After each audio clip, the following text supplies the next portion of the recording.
আল্লামা রুমি নামক একজন সুফি ছিলেন। সুফিবাদের প্রতিষ্ঠাতার নাম হলো মাইমুন বিন দায়সান আল কাদ্দাহ আল মাজুসি।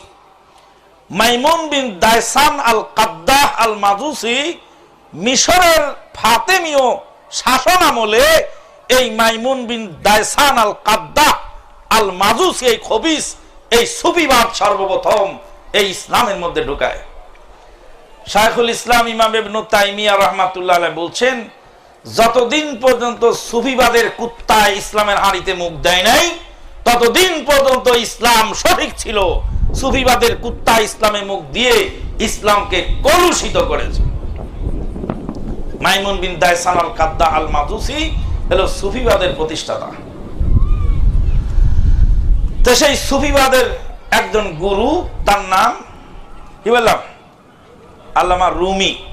রুমি একখানা কিতাব লিখছেন, তার নাম হলো মাসনাবিয়ে রুমি।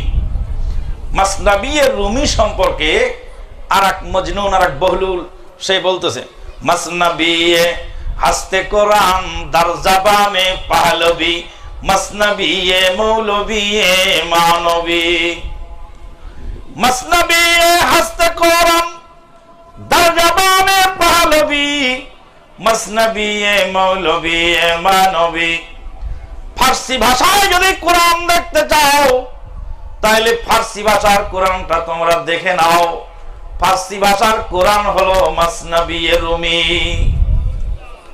ফার্সি ভাষার কোরআন হলো মাসনাবিয়ে রুমি।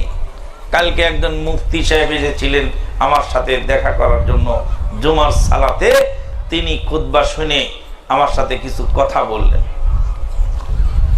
অনেক কথার ফাঁকে ফাঁকে জিজ্ঞেস করলাম, মুফতি সাহেব আপনাদের ইমাম সাহেব ইমাম আবু হানিফা রাহমাতুল্লাহ আলাইহি, আবু হাম্মাদ নোমান বিন সাবিত বিন জুয়াতা আল কুফি রাহমাতুল্লাহ আলাইহি, তিনি তার ফতোয়ার মধ্যে লিখেছেন যে ফার্সি ভাষায় নামাজ পড়লে নামাজ বৈধ।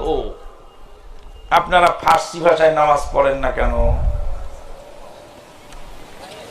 উনি আর কথা বলছিলেন না। তা আমি বললাম যে আপনার ইমামের ফতোয়া আপনিই মানেন না, তা আমরা মানবো কোন দুঃখে? আপনার ইমামের ফতোয়া যে কারণে আপনি মানেন না, কোরআন হাদিস বিরোধী কোন ফতোয়া কোন মুসলিম মানতে বাধ্য নয়।